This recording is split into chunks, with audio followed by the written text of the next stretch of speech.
Hello students, welcome to my channel home science exam master. हमारा 25 तक हो गया था क्वेश्चन, उसके आगे आज 26 से पूरा 125 तक हम लोग अपने प्रैक्टिस सेट को आज कंप्लीट कर लेंगे। तो क्वेश्चन नंबर 26 से स्टार्ट करते हैं। अगर पढ़ाया हुआ पसंद आता है तो प्लीज़ कमेंट करें, लाइक करें, शेयर करें और मेरा चैनल ज़रूर सब्सक्राइब करें। तो आज का प्रश्न, पहला प्रश्न है, किस पुरुष ने सर्वप्रथम गृह विज्ञान में पीएचडी की उपाधि प्राप्त की? पहला है डॉक्टर के.एन. चंद्रशेखर, दूसरा मधुसूदन प्रसाद सिन्हा, तीसरा डॉक्टर मनेहर गोस्वामी, चौथा डॉक्टर नागेश्वर प्रसाद। तो इसका करेक्ट आंसर हो जाता है option number 1, doctor K N. Chandrashekhar. ठीक है, तो ये आपका जो फर्स्ट है वो आपका करेक्ट आंसर हो जाता है। अगला प्रश्न है, वह प्रथम भारतीय पुरुष जिसने गृह विज्ञान में पीएचडी कर राजेंद्र कृषि विश्वविद्यालय पूसा समस्तीपुर बिहार में गृह विज्ञान संकाय के डीन पद पर कार्य किया। तो यहाँ पर आपका है doctor K N. Chandrashekhar, doctor Nageshwar Prasad, doctor Raj Prasad Sinha, doctor Madhusudan Prasad Sinha. तो ऑप्शन नंबर 1 यहाँ पर ये करेक्ट आंसर है कि वह प्रथम भारतीय पुरुष हैं जिनने गृह विज्ञान में पीएचडी कर राजेंद्र प्रसाद कृषि विश्वविद्यालय पूसा समस्तीपुर बिहार में गृह विज्ञान संकाय पद पर डीन पद पर कार्य किया। तो किसने किया? Doctor K N. चंद्रशेखर ने। अगला प्रश्न है, विकास के क्षेत्र में गृह विज्ञान का योगदान है। परिवार के स्तर, उत्थान, स्वास्थ्य तथा पोषण क्षेत्र का, रोजगार परिवार कल्याण क्षेत्र का, बाल शिक्षा तथा स्त्री शिक्षा के क्षेत्र में, या उपरोक्त सभी। तो करेक्ट आंसर इज उपरोक्त सभी। ऑप्शन नंबर डी यहाँ पर आपका करेक्ट आंसर हो जाएगा। अगला प्रश्न है, PURA मॉडल की अनुशंसा क्या है? PURA मॉडल की अनुशंसा क्या है? वो है आपका पहला, इन्होंने ऐसे ग्रामीण समूह की पहचान करना जिसमें विकास की संभावनाएं हैं, सामाजिक आर्थिक विकास की योजना। दूसरा, तीसरा है भौतिक इलेक्ट्रॉनिक ज्ञान के सृजित तथा उनके बाजार के साथ संबद्धता, और चौथा है क्षेत्रीय विभिन्नता को दूर करना। तो इस प्रश्न में आपका कूट है, तो आप देखेंगे यहाँ पर जो कूट है ये इसके अनुसार PURA मॉडल की अनुशंसा क्या है PURA मॉडल जिसकी अनुशंसा की गई है? तो इसकी प्यूरा की जो अनुशंसा की गई है वो ऐसे ग्रामीण समूह की पहचान करना जिसमें विकास की संभावनाएं, बिल्कुल सही है। सामाजिक आर्थिक विकास की योजना, बिल्कुल सही, ये भी सही है। भौतिक इलेक्ट्रॉनिक ज्ञान के सृजन तथा उनके बाजार के साथ संबद्धता, ये भी सही है।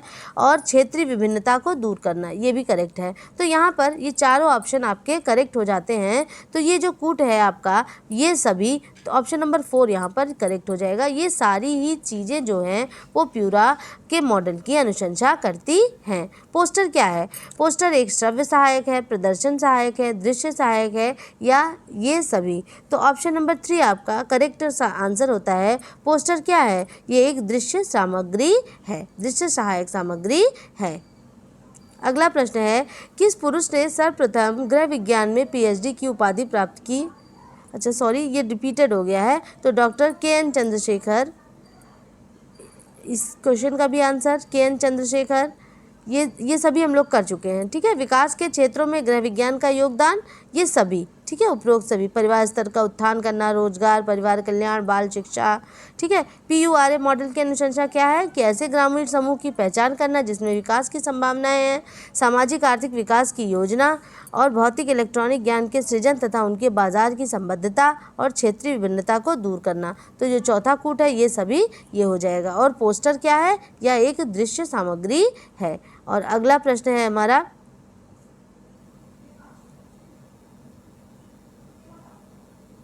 आरंभिक बाल्यकाल देखभाल और विकास के विश्व में सबसे बड़े और सर्वाधिक अद्भुत सीमा से परे कार्यक्रमों में से एक है। क्या है? NIN, ICMR, ICDS और WHO। तो आरंभिक बाल्यकाल देखभाल एवं विकास के लिए विश्व के सबसे बड़े सर्वाधिक अद्भुत सीमा से परे कार्यक्रम कौन सा है? ICDS है, इंटीग्रेटेड चाइल्ड डेवलपमेंट सर्विसेज। ठीक है, स्कीम, सेवा या योजना। फिर अगला प्रश्न है, छोटे समूह चर्चाओं का एक प्रकार है जो किसी सीमा के बिना विचारों के मुक्त परिचय को प्रोत्साहित करने के लिए बनाया गया है। पहला है बजट सत्र, दूसरा है मस्तिष्क मंथन, तीसरा है सेमिनार, और चौथा है सम्मेलन। ठीक है, तो यहाँ पर आपका करेक्ट आंसर हो जाता है, आपका करेक्ट आंसर होता है मस्तिष्क मंथन। छोटे समूह चर्चाओं का एक प्रकार है जो किसी सीमा के बिना विचारों के मुक्त परिचय को प्रोत्साहित करने के लिए बनाया गया है। तो मतलब इसमें क्या होता है, ब्रेन स्टॉर्मिंग होती है, जैसे मतलब अलग अलग लोग अपने अलग अलग विचार को प्रस्तुत करते हैं, एक छोटा सा समूह होता है और इस हिसाब से मतलब कि अपने अपने विचारों को प्रस्तुत करते हैं, फिर सबके विचारों को सुना जाता है, उसके बाद उससे एक कंक्लूजन निकाल लिया जाता है, तो इसको ब्रेन स्टॉर्मिंग भी कहते हैं। भारतीय उद्देशीय भोजन को द्वारा तैयार और विपणन किया जाता है। भारतीय बहुउद्देशीय भोजन को किसके द्वारा किया जाता है, ये पूछ रहा है। तो ये है CFTRI द्वारा, NIN द्वारा, WHO द्वारा, यूनिसेफ के द्वारा। तो किसके द्वारा, CFTRI के द्वारा भोजन को द्वारा तैयार और विपणन किया जाता है। किसका, CFTRI के द्वारा। ठीक। अगला प्रश्न है, विभिन्न स्वयंसेवी संस्थाएं सामुदायिक स्वास्थ्य उत्थान हेतु कौन कौन कार्यरत हैं। कौन सी स्वयंसेवी संस्थाएं हैं जो सामुदायिक स्वास्थ्य उत्थान हेतु जो कार्यरत हैं। तो उसमें आपका भारतीय रेड क्रॉस समाज एवं भारतीय सेवक समाज सही है, कस्तूरबा मेमोरियल फंड एवं हिंद कुष्ठ निवारण सही है, भारतीय बाल कल्याण परिषद एवं अखिल भारतीय नेत्रहीनता सही है, उनमें और उपरोक्त में से सभी। तो ये चारों ऑप्शन सही हो जाता है, ऑप्शन नंबर 4 यहाँ पे करेक्ट है। तो ये विभिन्न स्वयंसेवी संस्थाएं हैं जो कि सामुदायिक स्वास्थ्य उत्थान हेतु कार्यरत हैं। अगला प्रश्न है, बाल कल्याण सेवाओं में स्वास्थ्य निरीक्षण, जन स्वास्थ्य नर्स तथा चिकित्सा अधिकारी के संपर्क स्थापित करने में किसका सहयोग प्रमुख है। तो वहाँ पे करेक्ट आंसर आपका हो जाएगा, ये क्या लिखा है, अंचलाधिकारी, सहायक नर्स मिडवाइफ का, पशु चालक पदाधिकारी का या कृषि पदाधिकारी का। तो जो ANM होती हैं, बाल कल्याण सेवाओं में स्वास्थ्य निरीक्षण, ये सारा काम किसके द्वारा, सहायक नर्स मिडवाइफ के द्वारा किया जाता है। ऑप्शन नंबर 2 यहाँ पर करेक्ट हो जाता है। अगला प्रश्न है, एकीकृत बाल विकास योजना निम्नलिखित सेवाओं में से कौन सी सम्मिलित है। प्रौढ़ शिक्षा एवं परिवार नियोजन, गैर औपचारिक पूर्व शालेय शिक्षा एवं पोषण शिक्षा, आय अर्जन हेतु प्रशिक्षण, उपरोक्त में से कोई नहीं। तो यहाँ पर इसका करेक्ट आंसर हो जाता है गैर औपचारिक पूर्व शालेय परीक्षा एवं पोषण परीक्षा। ऑप्शन नंबर 2 करेक्ट हो जाता है, ये पोषण शिक्षा है जो कि सेवाओं में सम्मिलित है। ICDS जो आपकी वो है आपकी एकीकृत बाल विकास योजना जो है उसमें क्या, गैर औपचारिक और पूर्व शालाय शिक्षा एवं पोषण शिक्षा सम्मिलित है। ठीक। अगला प्रश्न है आपका, प्रौढ़ शिक्षा कार्यक्रम केंद्रित है साक्षरता पर, संवर्धन पर, आर्थिक क्रियाओं हेतु, कौशल विकास पर। तो आप हमेशा याद रखेंगे कि प्रौढ़ शिक्षा कार्यक्रम किस पर, साक्षर बनाना है लोगों को, शिक्षित नहीं, साक्षर बनाना है, मतलब अक्षर का ज्ञान। ठीक है। और इसमें कितने 15 से 35 वर्ष के आयु समूह के लोग आते हैं। प्रश्न इस तरह भी पूछा जा चुका है। अगला है,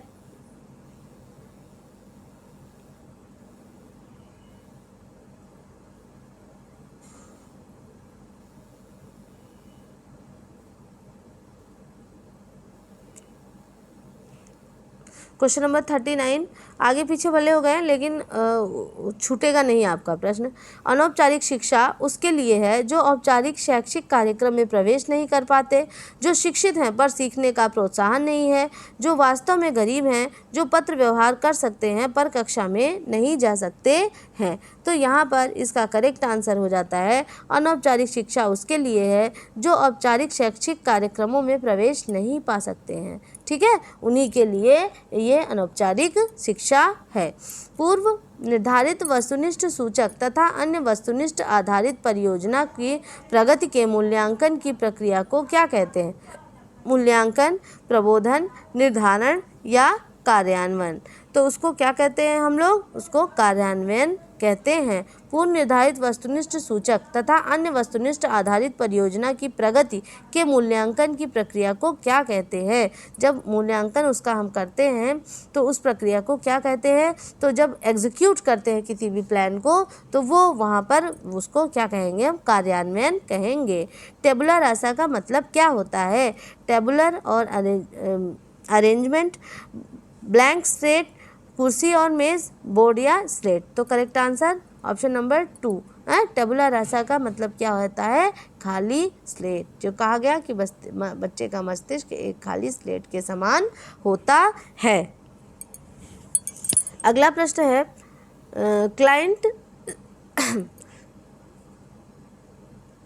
क्लाइंट सेंटर्ड काउंसलिंग जानी जाती है डायरेक्टिव काउंसलिंग, पारिवारिक काउंसलिंग, नॉन डायरेक्टिव काउंसलिंग और इलेक्टिव काउंसलिंग। तो यहाँ पर इसका करेक्ट आंसर हो जाता है non directive counselling. Client centred counselling क्या कहलाती है? नॉन डायरेक्टिव काउंसलिंग कहलाती है। ऑप्शन नंबर 3 यहाँ पर करेक्ट हो जाएगा।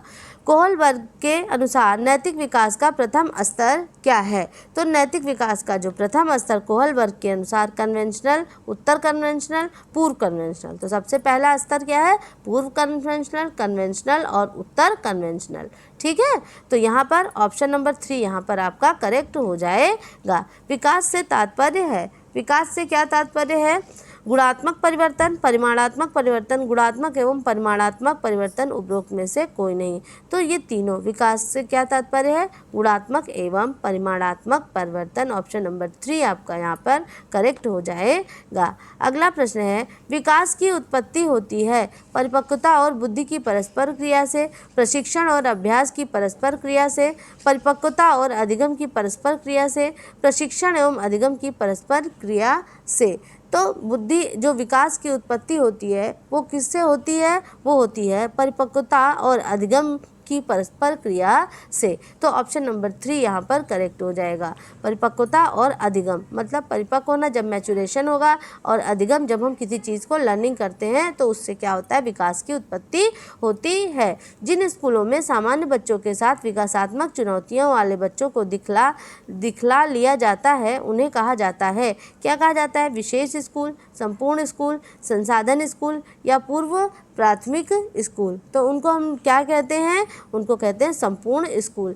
जिन स्कूलों में सामान्य बच्चों के साथ विकासात्मक चुनौती वाले बच्चों का दाखिला लिया जाता है उन्हें क्या कहते हैं? संपूर्ण स्कूल कहते हैं। ऑप्शन नंबर 2 करेक्ट हो जाता है। अगला प्रश्न है वृद्धि एवं विकास होता है जटिल से सरल की ओर, सरल से जटिल की ओर, सरल से सहजता की ओर, कठिन से सरलता की ओर। तो इसका करेक्ट आंसर हो जाता है सरल से जटिल की ओर। पहले सरल होता है फिर जटिल की ओर होता है। मानव विकास अध्ययन है किसका? बाल्यावस्था के वर्षों का, बाल्यावस्था से यौवनावस्था को, गर्भावस्था से वृद्धावस्था का, प्रौढ़ावस्था का। जो ये है आपका कि मानव विकास किसका का मानव विकास की बात कर रहा है ये। तो मानव विकास जो है वो क्या है? गर्भाधान से वृद्धावस्था तक का पूरा अध्ययन है। मानव विकास की बात हम करते हैं। और क्रो एंड क्रो ने परिभाषा जो दी है उन्होंने यही कहा है ना कि गर्भाधान से वृद्धावस्था तक का जो पूरा विकास की अवस्था होती है वो होती है आपकी विकास। अगला है शिशुपालन एवं सामाजिकरण की प्रक्रिया का संबंध होता है विभिन्न साधनों तथा संस्थानों से, आंकड़ों एवं आहारों से, साधनों और आंकड़ों से, और उपरोक्त में से कोई नहीं। तो यहाँ पर इसका करेक्ट आंसर हो जाता है विभिन्न साधनों या संस्थानों से। शिशुपालन एवं सामाजिकरण की प्रक्रिया का संबंध किससे होता है? विभिन्न साधनों एवं संस्थानों से होता है। जन्म के समय शिशु के सिर की लंबाई पूरे शरीर की कितनी होती है? तो जन्म के समय शिशु की लंबाई पूरे शरीर की कितनी होती है? 1/4, जो कि अनुपात के रूप में भी पूछा जाता है तो 1:4 आ जाता है। ठीक है, कितनी होती है? 1/4 होती है। पहला सही है। किशोरावस्था तूफान और तनाव की अवस्था है, ये किसने कहा है? स्टैनले हॉल, एलिजाबेथ हार्लॉक, पियाजे, फ्रॉयड। तो ये कथन किसका है? स्टैनले हॉल का कथन है। ऑप्शन नंबर 1 करेक्ट हो जाता है। निम्न में से कौन सा किशोरावस्था का लक्षण नहीं है? तीव्र शारीरिक विकास, विपरीत लिंग में अधिक रुचि, स्पष्ट एवं स्थायी आत्म प्रत्यय और अधिक संवेदनशीलता। तो निम्न में से कौन सा किशोरावस्था का लक्षण नहीं है पूछा है। ठीक है, स्पष्ट तथा स्थायी आत्म प्रत्यय ये किशोरावस्था का लक्षण नहीं है और सारे हैं। तीव्र शारीरिक विकास बिल्कुल होता है। विपरीत लिंग में अधिक रुचि होती है और अधिक संवेदनशील प्रकृति, बहुत ही इमोशनल होते हैं उस टाइम बच्चे। तो यहाँ पर ऑप्शन नंबर 3 जो है वो क्या है, इसका लक्षण नहीं है, क्योंकि स्थायित्व तो बिल्कुल भी नहीं होता है। मानव जीवन की किस अवस्था में मानसिक विकास की प्रक्रिया में तीव्र और बहुपक्षीय परिवर्तन होते हैं? शैशवावस्था में, किशोरावस्था में, बाल्यावस्था में या युवावस्था में? तो करेक्ट आंसर यहाँ पर हो जाता है किशोरावस्था में। ऑप्शन नंबर 2 बिल्कुल सही जाएगा। अगला है, किशोरावस्था के प्रमुख लक्षण हैं शारीरिक परिवर्तनों का तीव्र होना, स्थल क्रियात्मक कौशलों का विकास, दूसरों पर निर्भर रहना, शारीरिक विभिन्नता का विकास। तो यहाँ पर आपका ऑप्शन नंबर 1 शारीरिक परिवर्तनों का तीव्र होना, किशोरावस्था का प्रमुख लक्षण क्या है, शारीरिक परिवर्तनों का तीव्र होना। ऑप्शन नंबर 1 यहाँ पर करेक्ट हो जाएगा। अगला प्रश्न है, 50 से 65 वर्ष के बीच आयु वर्ग के व्यक्ति को सबसे अधिक समस्या हो सकती है। ये प्रश्न यूजीसी नेट में भी पूछा गया है, इसके अलावा भी अन्य एग्जाम में प्रश्न पूछा गया है। तो आँखों की देखभाल, चिकित्सक के बड़े फॉन्ट वाले आकार, दीवार चार्ट को पढ़ने में, गली की होर्डिंग पढ़ने में, समाचार पत्र पढ़ने में, टीवी प्रोग्राम देखने में। तो यहाँ पर समाचार पत्र पढ़ने में ऑप्शन नंबर 3 यहाँ पर बिल्कुल करेक्ट हो जाएगा कि 50 से 65 वर्ष के बीच के आयु के व्यक्ति को सबसे अधिक समस्या किस में हो जाती है, समाचार पत्र में पढ़ने में होती है, क्योंकि उसके फॉन्ट बहुत छोटे छोटे होते हैं। अगला प्रश्न, जैविक प्रवणता से संबंधित विकास अथवा रोग नहीं है, बुलिमिया, प्रेसबाइक्यूसिस, मैकुलर रोग या मैकुलर रोग और मस्तिष्क रोग। तो यहाँ पे जो जैविक प्रवणता से संबंधित विकास का रोग नहीं है, कौन सा, बुलिमिया। ठीक है, बुलिमिया क्या, जो ये बुलिमिया रोग है उसमें क्या होता है कि उनको लगता है कि मतलब बहुत ज़्यादा कहीं मोटे ना हो जाएं या ज़्यादा खाना, वो क्या करते हैं, खाना खाने के बाद उल्टी टाइप का कर देते हैं कि ज़्यादा चीज़ें अंदर ना जाएं। तो ये क्या है, आपका पहला वाला ऑप्शन बिल्कुल करेक्ट हो जाता है। बुजुर्गों के लक्ष्यों में क्या सम्मिलित है, पारिवारिक संबंध, अच्छा स्वास्थ्य, शिक्षा, व्यावसायिक पेशे। तो बुजुर्गों के लक्ष्य में क्या संबंधित है, पारिवारिक संबंध हो गया, अच्छा स्वास्थ्य हो गया, शिक्षा हो गया, व्यावसायिक पेशे हो गए। यहाँ पे कूट दिया हुआ है, ठीक है, जो कूट दिया हुआ है उससे हम लोग कोड से देखेंगे कि कौन सा इसमें करेक्ट आंसर है। तो यहाँ पर बुजुर्गों के लक्ष्यों में क्या सम्मिलित है, पारिवारिक संबंध है, अच्छा स्वास्थ्य है, उनको ना तो शिक्षा की आवश्यकता है न व्यावसायिक पेशे की आवश्यकता है। तो ऑप्शन नंबर 4 यहाँ पे पहला तथा दूसरा सही है, करेक्ट आंसर हो जाएगा।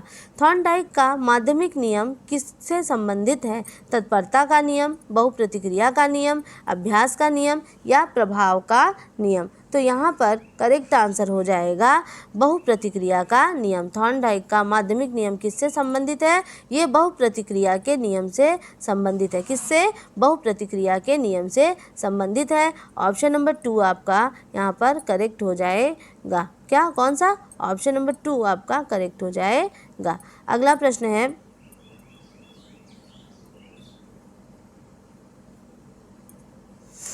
बाल विहार किंडरगार्टन प्रकार की पूर्व स्कूली कार्यक्रम की स्थापना किसके द्वारा की गई थी, किंडरगार्टन की बात कर रहा है, ठीक है। मारिया मोंटेसरी के द्वारा, फ्रोडिक फोबेल के द्वारा, रैशल एवं मार्गरेट मैकमिलन के द्वारा, ताराबाई मोदक के द्वारा, ठीक है। तो यहाँ पर ये करेक्ट आंसर आपका हो जाता है, ये फ्रोबेल के द्वारा किंडरगार्टन की स्थापना की गई थी, ठीक है, फ्रोबेल के द्वारा। पुनर्बलन का सिद्धांत संबंधित है किससे, पावलाव से, स्किनर से, कोहलरबर्ग से या थॉर्नडाइक से। तो यहाँ पर करेक्ट आंसर हो जाता है कि पुनर्बलन का सिद्धांत किससे संबंधित है, स्किनर, ठीक है। पुनर्बल, नर ने क्या लगाया, बल लगाया, पुनर्बलन का सिद्धांत, ठीक, स्किनर से संबंधित है। जे.बी. वॉटसन के अनुसार मनोवैज्ञानिक अध्ययन है मानसिक अवस्था का, व्यवहार का, चेतना का, मन का। वाटसन के अनुसार व्यवहारवादी हैं ये, वाटसन महोदय कौन है, व्यवहारवादी है ना, मनोवैज्ञानिक। तो इनके अनुसार वाटसन ने क्या कहा, व्यवहार का, व्यवहारवादी हैं तो इन्होंने व्यवहार का कहा, तो उन्होंने मनोविज्ञान को व्यवहार का अध्ययन बताया। Option number 2 is the correct answer. अगला है प्रथम मनोविज्ञान प्रयोगशाला कहाँ स्थापित की गई? बर्लिन में, बोस्टन में, फ्रैंकफर्ट में या लिप्जिंग में? तो जो सबसे पहली मनोवैज्ञानिक प्रयोगशाला थी वो कहाँ? लिप्जिंग में स्थापित की गई। ऑप्शन नंबर 4 बिल्कुल करेक्ट है। साइनो एनालिटिक सिद्धांत निम्न में से किसने दिया? तो ये सिद्धांत किसने, बहुत इंपॉर्टेंट है ये सारे प्रैक्टिस सेट, और आपको जो भी नहीं आता उसको बिल्कुल आप नोट डाउन कर लें, जो आपने पहली बार सुना है और उसको आप याद बिल्कुल करें कि कौन सा सिद्धांत किसने दिया है। तो साइनो एनालिटिकल सिद्धांत किसने दिया है? तो ये दिया है एरिक्सन ने, सिगमंड फ्रायड ने, पियाजे ने या कार्ल रोजर्स ने? तो ये सिगमंड फ्रायड के द्वारा दिया गया है। मनोविश्लेषक सिद्धांत का प्रस्ताव किसने दिया है? सिगमंड फ्रायड ने, माइक एच एरिक्सन ने, जीन पियाजे ने, अल्बर्ट बंडूरा ने? तो ये पहला ऑप्शन सिगमंड फ्रायड बिल्कुल करेक्ट आंसर हो जाएगा। साइकोसेक्सुअल थ्योरी दी गई फ्रायड के द्वारा, एरिक्सन के द्वारा, पियाजे के द्वारा या बंडूरा के द्वारा? हाँ, तो साइकोसेक्सुअल थ्योरी किसके द्वारा? फ्रायड के द्वारा दी गई। ठीक। अगला है एरिक्सन के अनुसार मनोसामाजिक विकास का पहला चरण है व्यक्तित्व, ईमानदारी, पहल, विश्वास बनाम अविश्वास? तो वहाँ पर करेक्ट आंसर क्या हो जाएगा? एरिक्सन के मनोसामाजिक विकास का पहला चरण क्या है? विश्वास बनाम अविश्वास। ठीक। शुक्राणु पाए जाते हैं गर्भाशय में, डिंबवाहिनी नलिका में, योनि में या वृषण में? तो करेक्ट आंसर क्या हो जाता है कि शुक्राणु कहाँ पाए जाएंगे? वृषण में पाए जाते हैं। स्त्री जनन अंग नहीं है। स्त्री जनन अंग कौन से नहीं है? शुक्राशय, गर्भाशय, अंडाशय, डिंब वाहिनियाँ? स्त्री जनन अंग कौन सा नहीं है? यह आपका जो शुक्राशय है वो स्त्री जनन अंग नहीं है। अगला है मातृ कल्याण के लिए सेवा है। गर्भवती माता के लिए, प्रसूता के लिए, धात्री एवं शिशु सेवा, इनमें से सभी? तो करेक्ट आंसर यहाँ पे हो जाएगा प्रसूता के लिए। अगला है बाल मृत्यु की समस्या के समाधान का उचित साधन है। प्रसव केंद्र, शिक्षित दाइयाँ, शिक्षा, स्वास्थ्य? तो करेक्ट आंसर क्या हो जाता है? शिक्षा। ऑप्शन नंबर 3 यहाँ पे क्या हो जाएगा? करेक्ट हो जाएगा। बाल मृत्यु एवं समस्या के समाधान का उचित साधन क्या है? शिक्षा है। बाल मृत्यु के क्या तात्पर्य हैं? बाल अवस्था में मृत्यु होना, बालक का बाल अवस्था में संक्रमित होना, जन्म लेते ही अथवा जन्म के 1 वर्ष तक शिशु की मृत्यु, या उपरोक्त सभी? तो यहाँ पर इसका करेक्ट आंसर हो जाएगा उपरोक्त सभी। बाल मृत्यु से क्या तात्पर्य? जन्म लेते ही जन्म के 1 वर्ष तक के शिशु की मृत्यु, सही है। बालक का बाल अवस्था में संक्रमित होना, बाल अवस्था में मृत्यु होना, तो बाल मृत्यु इन सभी के अंतर्गत आती है, तो उसमें करेक्ट आंसर नंबर 4 हो जाएगा।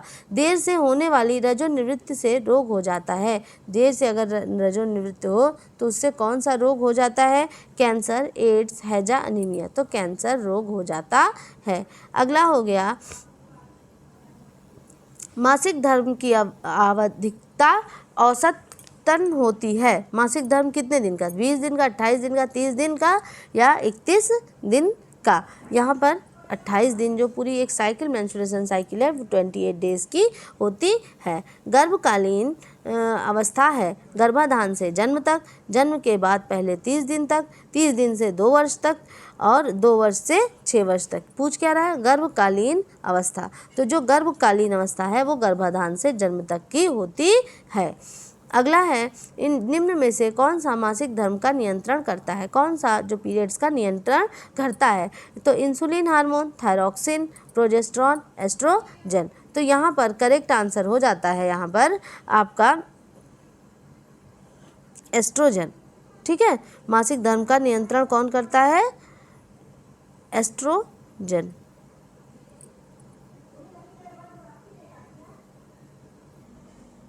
ऑप्शन नंबर 4 इसमें करेक्ट है। अगला है आवश्यकता मनुष्य की ऐसी इच्छा है जिसकी पूर्ति के लिए उसके पास पर्याप्त धन होना चाहिए। साधन, धन, प्रतिष्ठा, बचत? तो यहाँ पर इसका जो है कि आवश्यकता मनुष्य की ऐसी इच्छा है, मतलब जितनी भी आपको नीड्स होती हैं वो ऐसी इच्छा है जिसकी पूर्ति के लिए आपके पास पर्याप्त क्या चीज़ होनी चाहिए, साधन होना चाहिए कि या धन होना चाहिए। तो इसमें आप इसमें कंफ्यूज हो सकते हैं। तो क्या होना चाहिए, पर्याप्त साधन होना चाहिए, क्योंकि धन से हर चीज़ नहीं खरीदी जा सकती ना, क्योंकि जो साधन है वो दोनों प्रकार के होते हैं, मानवीय तथा अमानवीय, इसलिए हम साधन पर टिक करेंगे। प्रसव का प्रकार नहीं है, संभाव्य प्रसव, प्राकृतिक प्रसव, इंस्ट्रूमेंटल प्रसव, जटिलता पूर्ण प्रसव। तो जो प्रसव का इसमें प्रकार नहीं है वो क्या है, संभाव्य प्रसव, कोई प्रसव का कोई प्रकार नहीं है। बंध्यता के लिए जिम्मेदार हो सकता है केवल पुरुष, केवल स्त्री, स्त्री एवं पुरुष दोनों, स्त्री या तथा पुरुष में से कोई भी। तो करेक्ट आंसर, बंध्यता के लिए जिम्मेदार हो सकता है स्त्री तथा पुरुष दोनों में से कोई भी जिम्मेदार हो सकता है। अगला प्रश्न है, गर्भकालीन विकास की द्वितीय अवस्था कौन सी है।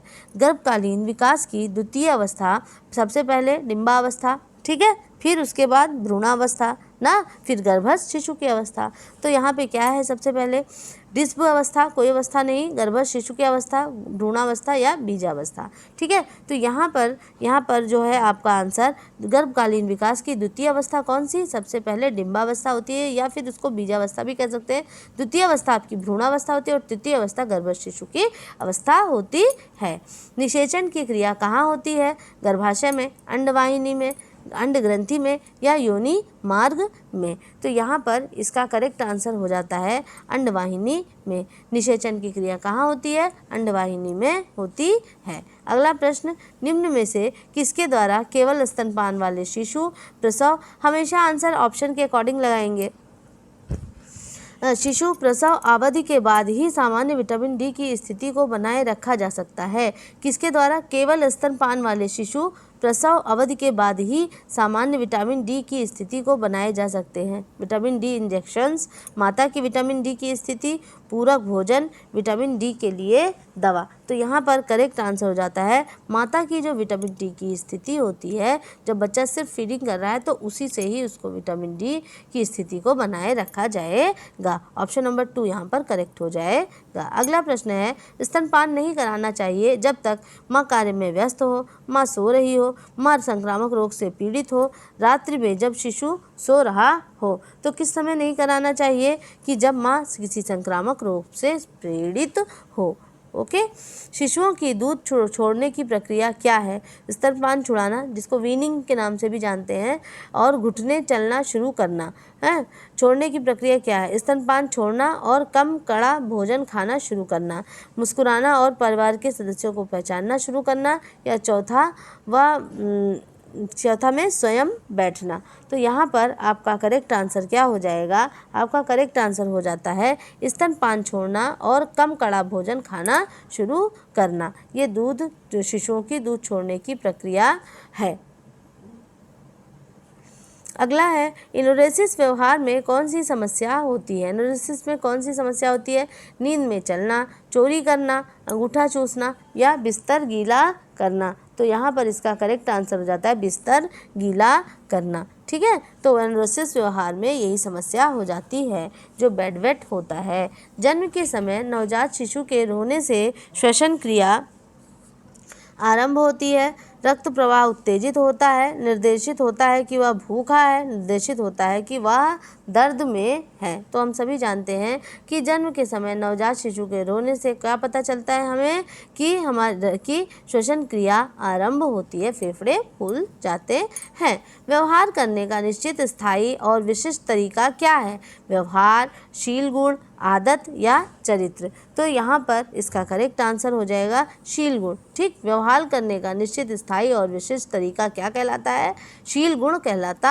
है। ऑप्शन नंबर 2 बिल्कुल करेक्ट हो जाएगा। अगला प्रश्न है, बच्चों के व्यवहार के अध्ययन की कौन सी विधि श्रेष्ठ है, अवलोकन, प्रयोगात्मक, मनोविश्लेषणात्मक या साक्षात्कार। तो बच्चों के व्यवहार की अध्ययन की सबसे ज़्यादा श्रेष्ठ विधि कौन सी है, तो वो विधि है आपकी अवलोकन विधि, उसमें बच्चों को रोके टोके ना, उन्हें अपने हिसाब से काम को करने दें। तो वही क्या है, सिर्फ आप उसको सुपरविज़न में अपने बच्चे को रखें कि वो कोई हार्म ना पहुंचा ले अपने आप को, और उसके व्यवहार, अगर आपको उसका व्यवहार अध्ययन करना है तो बिना रोके टोके आप उसको अवलोकन देख कर उसको आप बहुत ही अच्छे से समझ सकते हैं। ऑप्शन नंबर 1 करेक्ट हो जाएगा। माता और शिशु के बीच में बनने वाला प्रथम बंधन क्या है? सहयोग है, लगाव है, क्रोध है या फिर संवेग है? तो माता और शिशु के बीच में बनने वाला जो बंधन है वो क्या है? वो लगाव है। ठीक है, कौन सा? लगाव है। अगला, मनुष्य के क्रियाशील परिवेश में वैज्ञानिक अध्ययन को कहते हैं। मनुष्य के क्रियाशील परिवेश में वैज्ञानिक अध्ययन को क्या कहते हैं? एर्गोनॉमिक्स कहते हैं, डेमोग्राफी कहते हैं, कार्य सरलीकरण कहते हैं, व्यावसायिक स्वास्थ्य कहते हैं। तो उसको हम क्या कहते हैं? एर्गोनॉमिक्स कहते हैं। तो पहला जो है कार्यशास्त्र, उसको हम कहते हैं। नाखून काटना और अंगूठा चूसने की आयु तक नज़रअंदाज किया जा सकता है। 6 वर्ष की आयु, 5 वर्ष की आयु, 4 वर्ष की आयु, 3 वर्ष की आयु। तो 6 वर्ष की आयु तक इसको इग्नोर किया जा सकता है। अगर उसके बाद भी ऐसा है तो फिर आपको किसी से डॉक्टर से सलाह लेने की ज़रूरत है। प्रेम और स्नेह की आवश्यकता है। कैसी आवश्यकता है? जैविक है, अहममानी है, मनोसामाजिक, अहमवादी होगी, और मनोसामाजिक है या फिर संवेदी है। तो करेक्ट आंसर यहाँ पर क्या हो जाएगा? मनोसामाजिक है। प्रेम और स्नेह की आवश्यकता कैसी है? मनोसामाजिक है। अगला है, दंड को अधिक प्रभावशाली बनाने की विधियाँ हैं। दंड को बढ़ाना, वर्णन करना, अभिभावक बालक में स्नेहपूर्ण संबंध, शारीरिक दंड को शामिल करना और एक रूपता। ठीक है, तो इसमें करेक्ट आंसर क्या हो जाता है? आपका कूट में दिया हुआ जब बहुत ज़्यादा से रहते हैं तो उसमें आपको कूट में दे देते हैं। तो इसमें वर्णन करना सबसे अच्छी चीज़, फिर उसके बाद अभिभावक बालक स्नेहपूर्ण संबंध हो गया, और फिर 5वां हो गया एक रूपता। दंड की तो बात ही नहीं करनी है। ठीक है, तो हमारा पहला हो गया, दूसरा हो गया, तीसरा हो गया और 5वां हो गया। तो ये हमारा ऑप्शन नंबर 3 यहाँ पर बिल्कुल करेक्ट हो जाता है। तो ये 92 जो क्वेश्चन है इसका ऑप्शन नंबर 3 यहाँ पर करेक्ट हो जाएगा। फिर अगला है, जन्म के समय लड़कों की हृदय की धड़कन की दर कितनी होती है? 130, 110, 150, 140। तो उसमें से क्या होगा? 130। ऑप्शन नंबर 1 यहाँ पर करेक्ट हो जाएगा। अगला है, व्यक्तित्व जन्मजात और अर्जित प्रकृतियों का योग है। यह परिभाषा किसके द्वारा दी गई है? यह परिभाषा बहुत ही कॉमन और इम्पॉर्टेंट है। जिसने ये पढ़ा है तुरंत उसके दिमाग में आ जाएगा कि ये परिभाषा किसके द्वारा दी गई है। तो ये परिभाषा दी गई है आपके मन आल्पोर्ट, वैलेंटाइन या म्यूरहेट। तो ये किसके द्वारा? ये वैलेंटाइन की परिभाषा है। व्यक्ति जन्मजात और अर्जित प्रकृतियों का योग है। अगला प्रश्न है, निरंतर भग्नाशा की स्थिति में व्यक्ति के व्यक्तित्व पर क्या प्रभाव पड़ता है? संतोषी व्यवहार का हो सकता है, इच्छाएं कल्पनाएं बंद कर देता है। अगर मान लीजिए कोई भी व्यक्ति वो भग्नाशा में है तो उससे क्या उसके ऊपर क्या प्रभाव पड़ेगा?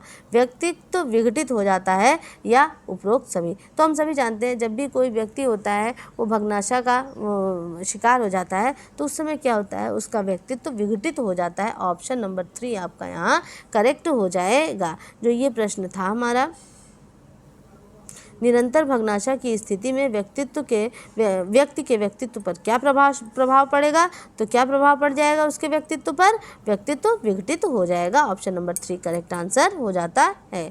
मंद बुद्धि बालकों की बुद्धि लब्धि कम होती है। जो मंद बुद्धि होते हैं उनकी बुद्धि लब्धि कितने से कम होती है?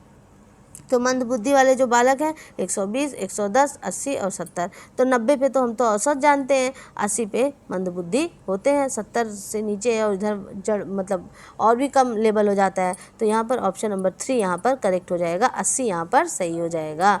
बालक का मानसिक स्वास्थ्य निर्भर करता है परिवार पर, विद्यालय पर, समुदाय पर, ये सभी पर। तो बालक का मानसिक स्वास्थ्य किस पर निर्भर करता है? इन सभी चीज़ों पर निर्भर करता है। सबसे ज़्यादा तो परिवार पर निर्भर करेगा, फिर विद्यालय विद्यालय में जाएगा वहाँ का वातावरण, समुदाय, पास पड़ोस जहाँ रहता है वो, और ये सभी। तो यहाँ पर ऑप्शन नंबर 4 करेक्ट ज़्यादा अप्रोप्रिएट है। अगला है बुद्धि लब्धि IQ का समीकरण किसने विकसित किया? स्टर्न ने, विने ने, स्पीयरमैन ने, टर्मन ने।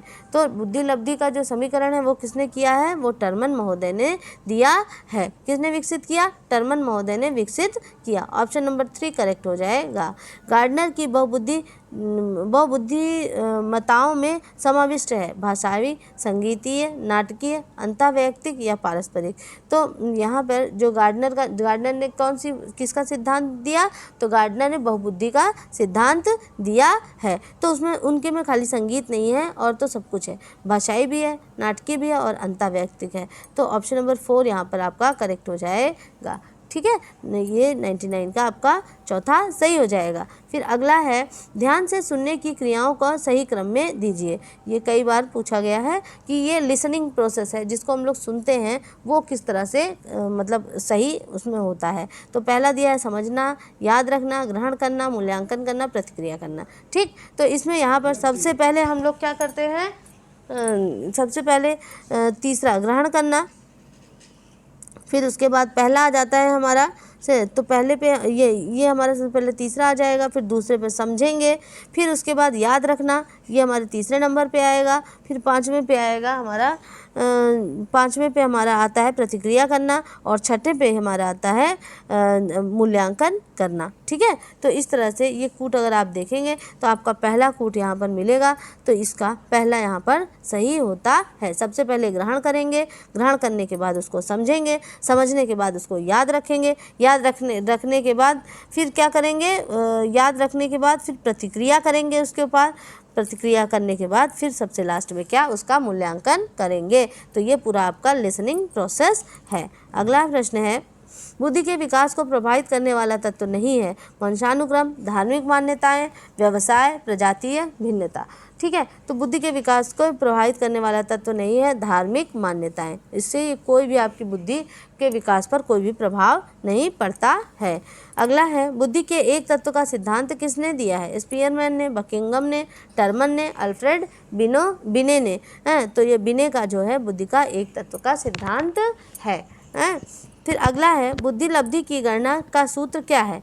तो मेंटल सर ऊपर होता है, वास्तविक आयु गुणे अपान मानसिक आयु गुणे 100, मानसिक आयु अपान वास्तविक आयु गुणे 100, 2 गुणे मानसिक आयु बटे वास्तविक आयु, मानसिक आयु मतलब अलग अलग दिया हुआ है। आप हमेशा ध्यान में रखेंगे, कुछ भी नहीं है। सबसे पहले हमारी मेंटल एज होती है, फिर उसके बाद क्रोनोलॉजिकल एज होती है, फिजिकल जो है इंटू 100। तो मस्तिष्क हमेशा ऊपर होता है, तो इसलिए हमेशा MA ऊपर ही रहेगा। तो यहाँ पर आपका ऑप्शन नंबर 2 बिल्कुल करेक्ट आंसर हो जाएगा।